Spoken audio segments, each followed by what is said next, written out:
Parce que la volonté de Dieu est un mystère. Le mystère de sa volonté. Il faudrait que Dieu révèle cela. Le Seigneur Jésus-Christ aussi doit être révélé, doit être connu par révélation, pas selon l'intelligence.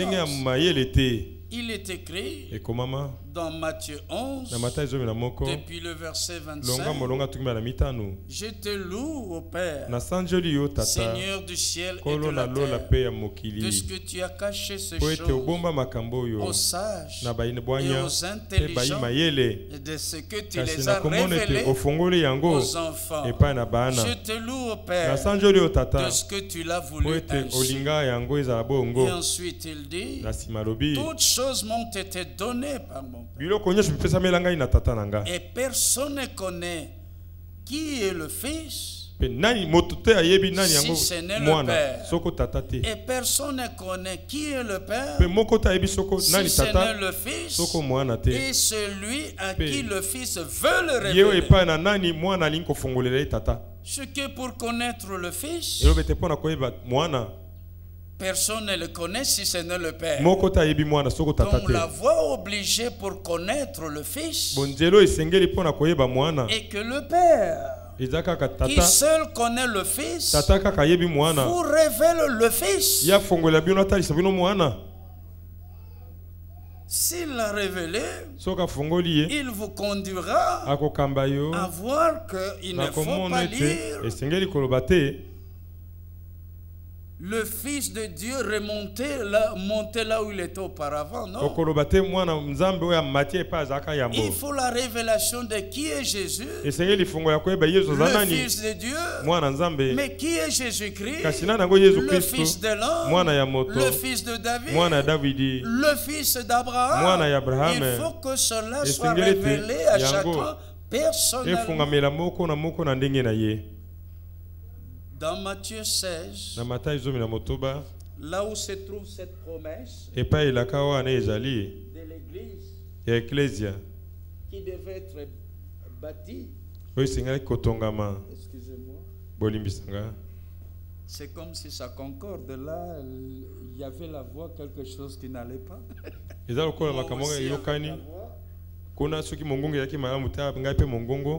Quelque chose qui ne va pas aujourd'hui. Mais excusez-moi.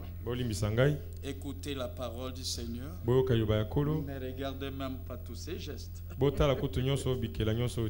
L'homme ne vivra pas de pain seulement, mais de toute parole qui sort de la bouche de Dieu. Dans Matthieu au chapitre 16, c'est là où nous trouvons depuis le verset 13, c'est que le Seigneur Jésus a dit, Matthieu chapitre 16, verset 13. Jésus étant arrivé dans le territoire de Césarée de Philippe, demanda à ses disciples, qui dit-on que je suis, moi, le Fils de l'homme? Ils répondirent, les uns disent que tu es Jean-Baptiste. Mais personne ne connaît le Fils si ce n'est le Père. Mais ceux qui disaient qu'il était Jean-Baptiste, de qui ils ont appris que Jésus était Jean-Baptiste? Vous voyez? Les autres Élie, les autres Jérémie, ou l'un des prophètes. Verset 15. Et vous, leur dit-il, qui dites-vous que je suis? Simon-Pierre répondit, tu es le Christ, le Fils du Dieu vivant. Mais ça c'est facile à répéter, non? Alors on peut faire répéter aux gens, dites Jésus, tu es le Fils du Dieu vivant.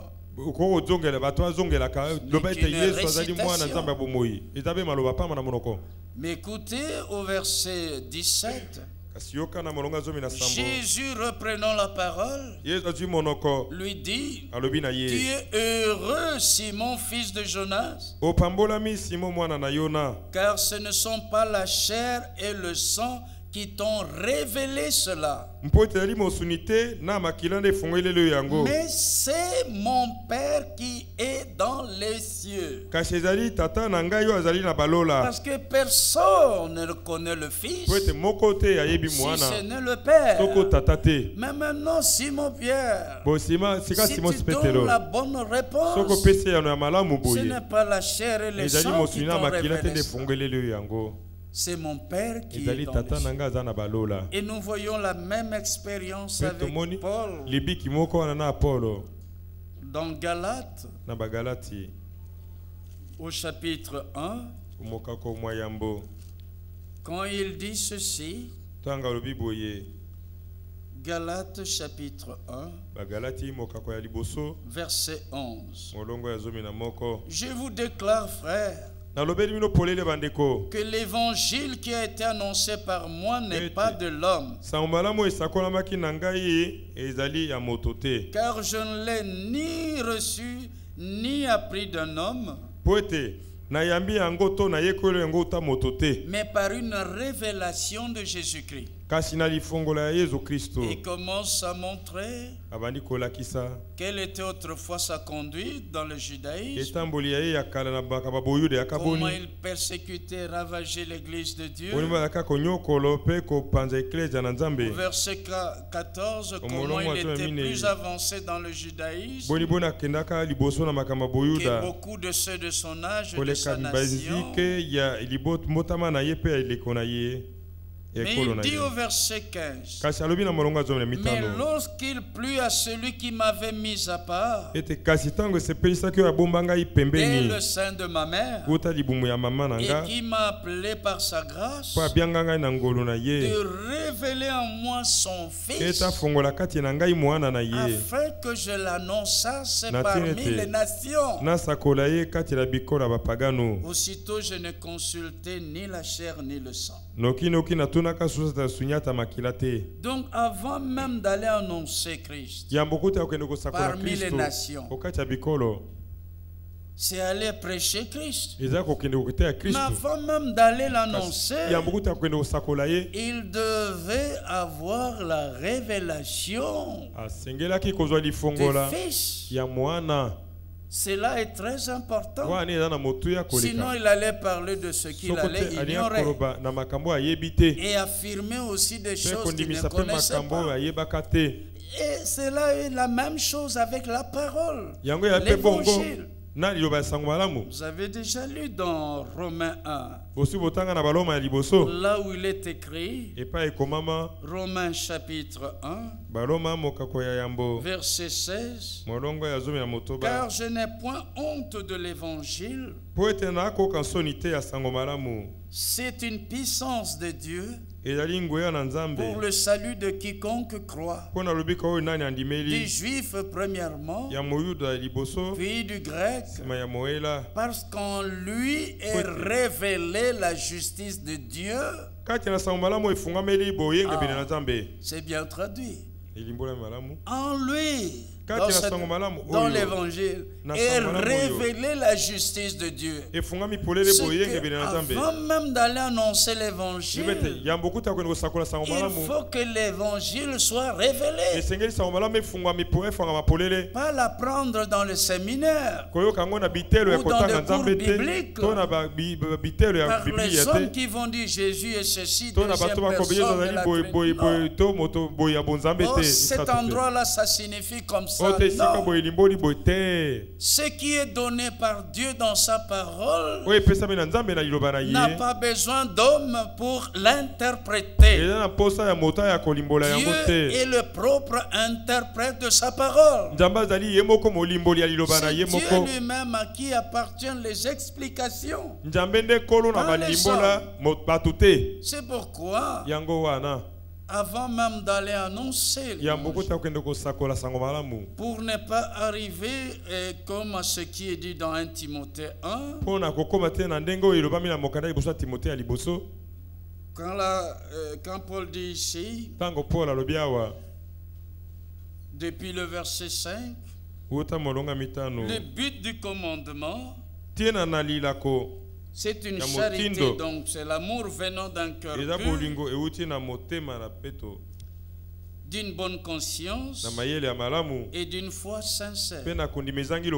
Quelques-uns s'étant détournés de ces choses se sont égarés dans des vains discours.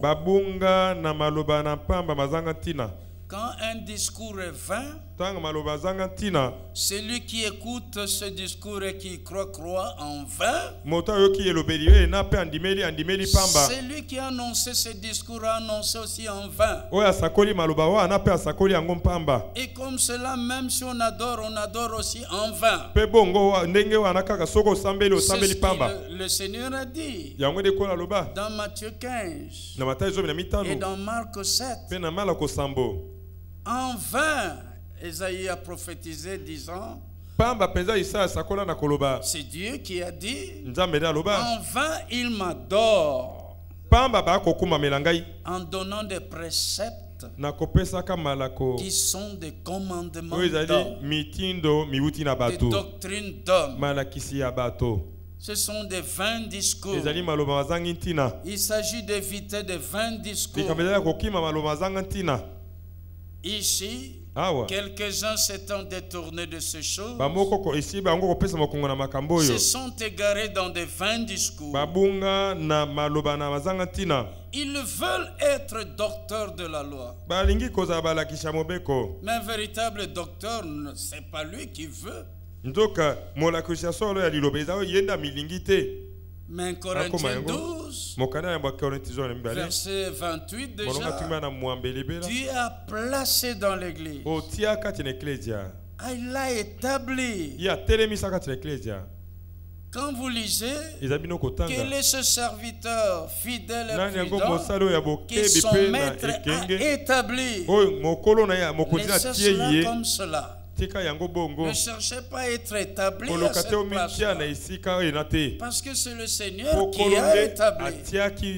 Et il a établi premièrement des apôtres, secondement des prophètes, troisièmement des docteurs, ainsi de suite. Pas eux-mêmes qui ont voulu être apôtres, ou prophètes ou docteurs, mais c'est le Seigneur. Pas eux-mêmes qui voulaient parler, mais c'est le Seigneur qui leur a donné ce qu'il faut aller dire. Va, crie. Mais que crierai-je? Alors il donne à celui qui doit crier qu'est-ce qu'il doit crier. C'est le chant de Dieu. Nous sommes le chant de Dieu. L'église de Dieu vivant.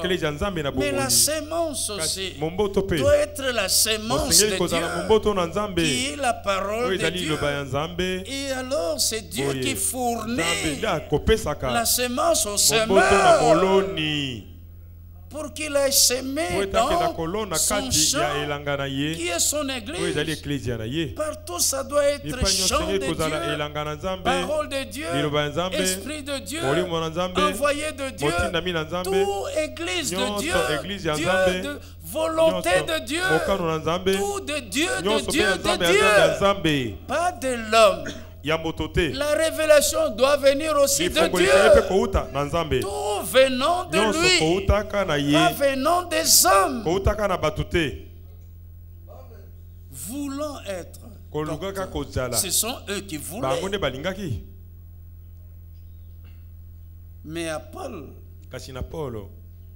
appelé avant Saul de Tarse, Ananias l'a vu dans Acte 22, il dit, Saul mon frère, le Dieu de nos pères t'a destiné à connaître sa volonté. Il faut que ce soit destiné. Le temps est vraiment avancé. Bon, Ce n'est pas le fait de dire aussi beaucoup, mais de comprendre correctement. Dans Acte 26, oh, qu'est-ce que je dis? Acte 22. Là, Ananias dit à Saul, appelé Paul, verset 14, il dit, le Dieu de nos pères t'a destiné à connaître sa volonté. Arrêtons-nous un moment. Si Dieu t'a destiné à quelque chose, mais il doit t'amener à ce à quoi il t'a destiné. Pourquoi nous avons cru réellement? Acte 13, 48-49, les païens se réjouissaient en entendant la parole du Seigneur, glorifier la parole du Seigneur, et ceux qui étaient destinés à la vie éternelle crurent. Pourquoi ils ont cru? Parce qu'ils ont été destinés à la vie éternelle. Alors il faut que ce soit par la foi. C'est pourquoi nous avons cru. Pour ceux qui ont cru véritablement, c'est parce que destinés à cela, ils expérimentent cela. Saul de Tarse, assis au pied de Gamaliel, avait raté la première venue de Christ. Et il parlait de Christ avec de vains discours. Et il persécutait même l'église de Jésus-Christ. Il faisait cela, mais il était destiné à connaître la volonté de Dieu. Et lorsque le temps était arrivé, frères et sœurs, tous ceux qui sont destinés à sortir des dénominations, aucun ne restera. Tous les enfants de la promesse sont destinés à écouter la parole promise pour ce temps. Ils cesseront d'écouter des conférenciers de toutes sortes,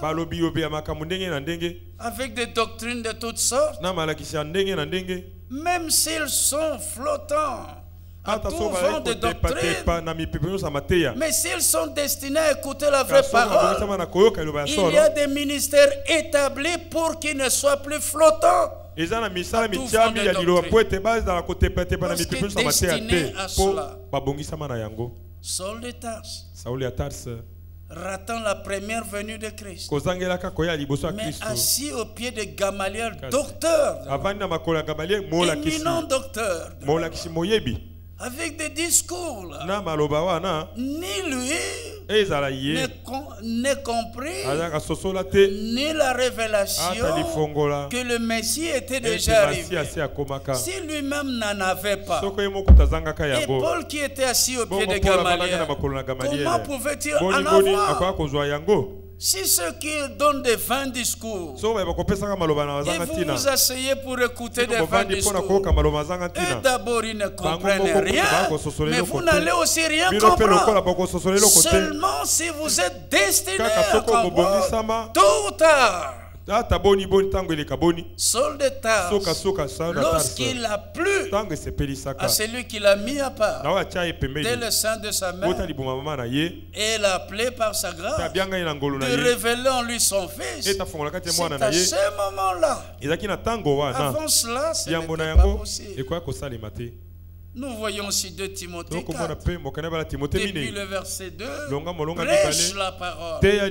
Pourquoi? Il arrivera un temps, les hommes ne supporteront pas la saine doctrine. Mais qu'est-ce qu'ils auront? La démangeaison d'entendre des choses agréables. À cause de cela, les hommes se donneront. Donc les hommes donnent aux autres hommes. une foule de docteurs. Un petit nombre. Mais une foule. Maintenant, on n'a pas quelques petits nombres de prophètes, mais plusieurs faux prophètes pour séduire beaucoup de gens. Mais n'ajoutez pas foi à tout esprit. N'ajoutez pas foi à tout esprit, mais éprouvez les esprits pour savoir s'ils sont de Dieu. 1 Jean 4. Pourquoi? Parce que plusieurs faux prophètes sont entrés dans le monde. Ils sont entrés dans le monde, ils font de grands prodiges et des miracles, mais de vains discours. Alors l'apôtre dit, l'apôtre Jean, nous sommes de Dieu. Celui qui connaît Dieu nous écoute. Mais il faut connaître Dieu par révélation. Celui qui n'est pas de Dieu ne nous écoute pas. C'est par là que nous connaissons l'esprit de la vérité et l'esprit de l'erreur. Mais lui, Jean, notre bien-aimé frère, et notre bien-aimé frère Paul, bien-aimé frère Pierre et tous les autres, dans Acte 15, est-ce qu'il prêchait Moïse? Non. Mais il y avait des gens en ce temps-là qui prêchaient Moïse. Les scribes et les pharisiens étaient assis dans la chair de Moïse. Et si vous regardez bien, dans Acte 15, vous trouverez écrit ceci. Quand il y avait cette discussion, des gens étaient là. Ils enseignaient le frère pour le salut. Il faut le rite de Moïse. Mais ils enseignaient, mais c'était de vains discours. Mais ils enseignaient les frères comme ça. Mais les frères ont dit, mais il y a ici Paul, il y a Barnabas, envoyés par le Saint-Esprit. Ils nous ont parlé, mais pas comme ça. Or, le Seigneur, c'est l'Esprit. 2 Corinthiens 3, 16. Et celui qui est envoyé de Dieu dit les paroles de Dieu. Et alors là, après ce qu'il y a eu là, Pierre s'est tenu et a parlé. Je ne vais pas tout lire beaucoup. Mais quand ils ont conçu cette lettre là, pour écrire aux nations, il est écrit au verset 20, mais qu'on leur écrive. Et il est cité les choses qu'il devait écrire. Et parmi les choses, s'abstenir de suivre des idoles, de l'impudicité, des animaux étouffés et du sang. J'ai lu tous les versets 20. Au verset 21, car depuis bien des générations au pluriel, Moïse a dans chaque ville des gens qui le prêchent. Mais si quelqu'un prêche Moïse, mais il ne peut pas prêcher la parole, est-ce que nous comprenons la chose? Parce qu'il faut prêcher Jésus-Christ, il faut prêcher la parole de Dieu. Mais Moïse avait dans chaque ville des gens qui le prêchaient. Mais Paul pouvait dire dans 2 Corinthiens 4, verset 5-6, nous ne nous prêchons pas nous-mêmes. Mais il y avait des gens qui prêchaient Moïse dans chaque ville. Et des gens assis qui écoutaient Moïse être prêché. Et dans notre temps, qu'est-ce qui se passe? William Branham, homme envoyé de Dieu, prophète de Dieu, il y en a aussi qui le prêchent. C'est clair. dans chaque ville, même dans cette ville, il y a des gens qui prêchent Branham. Mais la réflexion est celle-ci. Comme c'était au commencement, Pierre ne prêchait pas Paul, Paul ne prêchait pas Jean, et les gens n'écoutaient pas Paul être prêché, ni Pierre, ni Jacques. Sinon ils auraient cru en vain. Parce que Romains 10 nous dit: quiconque invoquera le nom du Seigneur sera sauvé. Depuis le verset 13. Mais comment invoqueront-ils celui dont ils n'ont pas entendu parler? Mais quand on prêchait Moïse, les gens entendaient parler de Moïse. Quand on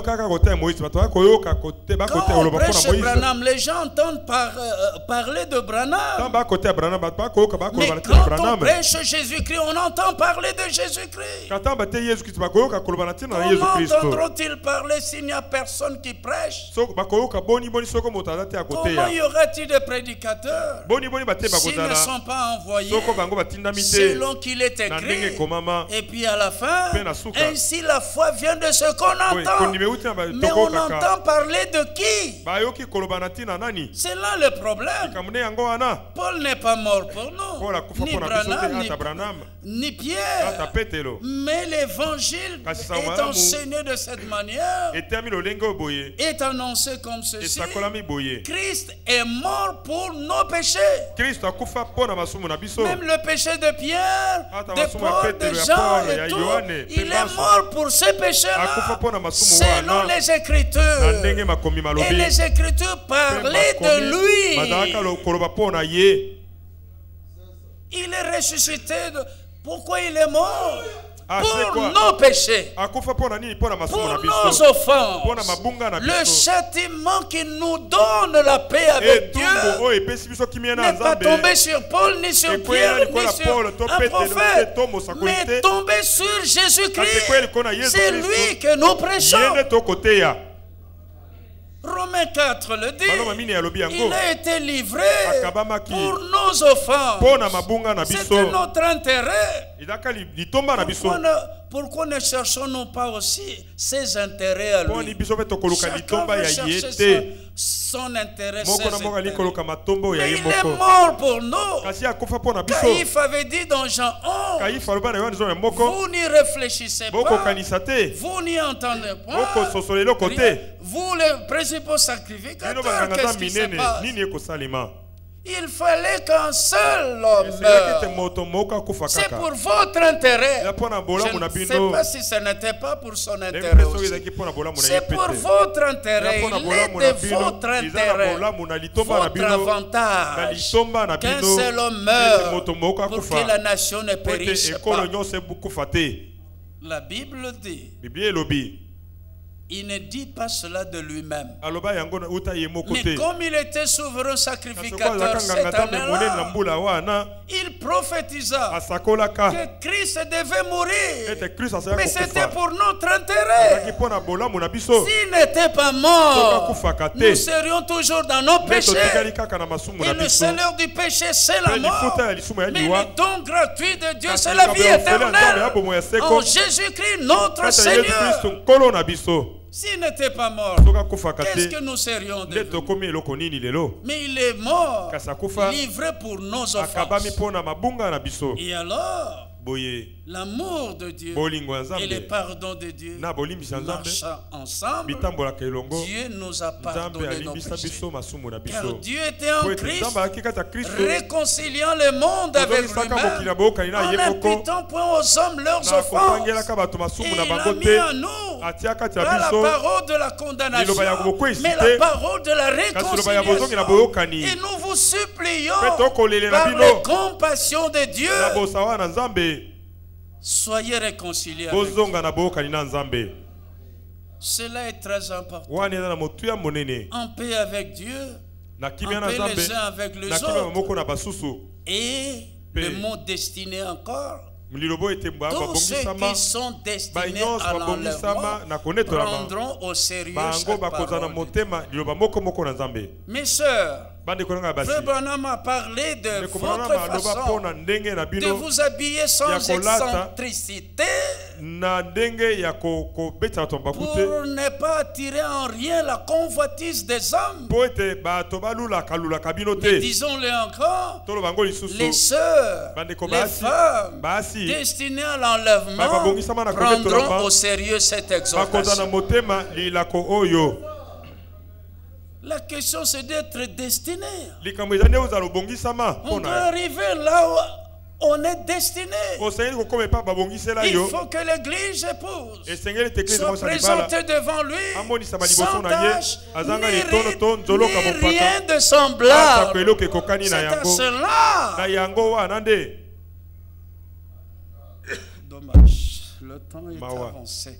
Donc Christ est mort pour nos péchés selon les Écritures. Il a été enseveli selon les Écritures. Pas Paul mais Christ. Pas Pierre mais Christ. Il a amené au loin nos péchés. Il est ressuscité le 3e jour. Romains 4 dit aussi cela. Pour notre justification. Quand il est ressuscité le 3e jour, c'était de notre intérêt pour que devant Dieu nous ne soyons plus coupables. Étant donc justifiés par la foi, nous avons la paix avec Dieu par notre Seigneur Jésus-Christ. Alors qui doit être prêché? Ce n'est ni Paul, ni Pierre, ni Branham, ni quoi. Mais Moïse avait dans chaque ville des gens qui le prêchaient. Mais les gens qui prêchaient Moïse n'étaient pas avec Paul, Pierre, Jacques, Jean qui prêchaient Jésus-Christ. Révélation divine. Il n'était pas avec l'apôtre Jean qui a dit: bien-aimés, n'ajoutez pas foi à tout esprit. Eux, ils sont du monde. C'est pourquoi ils parlent d'après le monde. Et le monde les écoute. Mais nous sommes de Dieu. Nous ne prêchons pas Moïse, vous comprenez? Nous ne prêchons pas un prophète. Nous prêchons Jésus-Christ le Seigneur. Celui qui connaît Dieu nous écoute. Celui qui n'est pas de Dieu ne nous écoute pas. C'est par là que nous connaissons l'esprit de la vérité, l'esprit de l'erreur, qui aujourd'hui prêche Jésus-Christ, qui aujourd'hui prêche la parole de Dieu et pas les interprétations, pour que les gens écoutent la parole du Seigneur, pour que les gens entendent parler de Jésus-Christ. C'est là que nous connaissons l'esprit de la vérité et l'esprit de l'erreur. Mais il y en avait qui voulaient être docteurs de la loi. Mais Paul dit, il ne comprenait ni ce qu'il disait, fin discours, ni ce qu'ils affirmaient.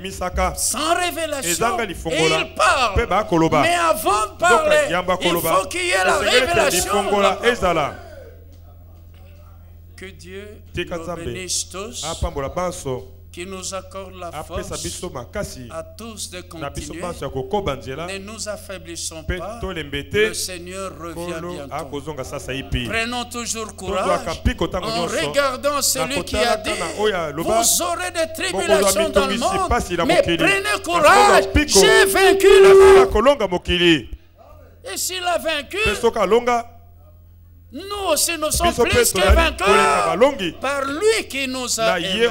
À son nom soit la gloire de maintenant et à jamais. Amen. Lèvons-nous pour prier tous ensemble. Oh, je l'aime. Oh, je l'aime.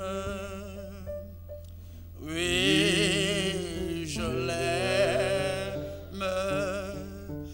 parce qu'il m'a aimé et a donné